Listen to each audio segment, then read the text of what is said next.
Harry a lancé un contrôle judiciaire contre une décision du ministère de l'Intérieur de ne pas lui permettre de financer personnellement la protection de la police pour lui et sa famille lors de leur visite au Royaume-Uni.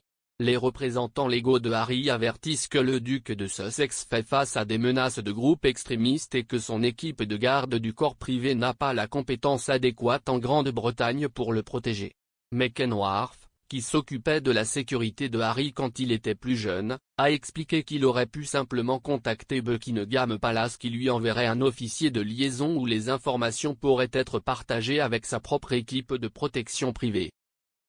S'exprimant sur Palace Confidential, M. Wharf a expliqué comment Harry aurait dû gérer ses problèmes de sécurité pour éviter son action en justice contre le ministère de l'Intérieur. Il a expliqué, je pense que ce qu'il aurait dû faire. Il a encore beaucoup de contacts malgré ce qu'il pourrait penser au sein de Buckingham Palace. Cela aurait pu établir ses contacts avec Scotland Yard pour organiser, à tout le moins, un officier de liaison qui travaillerait en collaboration avec son équipe de protection. Même avant qu'il ne quitte l'Amérique, pour s'assurer que le transfert de l'aéroport ou que ce soit à l'endroit où vous vivez au Royaume-Uni. Maintenant, si cela se produisait, nous ne discuterions probablement pas maintenant car cela aurait été en place et tout aurait fonctionné.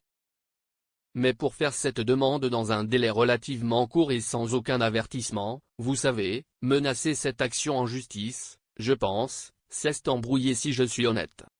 M. Wharf a ajouté qu'il pensait que Harry n'aurait peut-être pas pensé que le contre-coup se produirait et s'attendait à ce qu'un seau plein d'argent résolve le problème.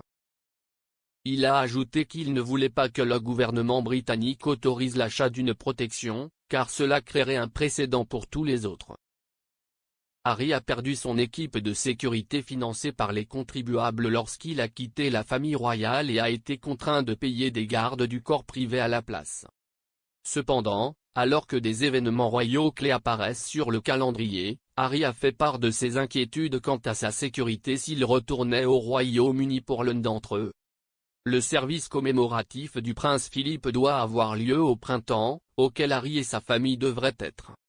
Le duc de Sussex a été informé par des commentateurs royaux que les options privées qui s'offrent à lui sont toujours efficaces dans ce qu'ils font, car il pourrait embaucher d'anciens officiers de la protection royale qui comprennent l'aménagement des résidences royales importantes.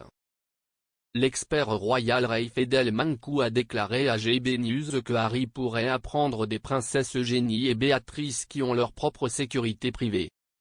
Il a expliqué, s'il y avait un risque réel pour la sécurité du prince Harry, nos services de renseignement prendraient bien sûr des mesures, nous devons nous en souvenir et ils ne vont pas simplement laisser ces informations ne pas passer inaperçues. Et puis, bien sûr, vous pouvez vous attendre à ce que Scotland Yard prenne les mesures nécessaires. Les princesses Eugénie et Béatrice embauchent d'anciens agents de la protection royale qui sont extrêmement compétents et ont beaucoup d'histoire dans ce domaine et ils ont également une habilitation de sécurité dans les palais royaux. La seule chose est, qu'ils n'ont pas d'armes à feu, ce qui est tout à fait compréhensible. Et si le prince Harry parle très bien à Béatrice et Eugénie, peut-être qu'il pourra emprunter leurs agents de protection quand il sera dans le pays. Et bien sûr, nous ne parlons que des occasions où il n'est pas dans un environnement royal, car si Harry est ici, rendant visite à sa famille, vous obtiendrez, bien sûr, la même protection qu'il obtienne en étant dans le même domaine.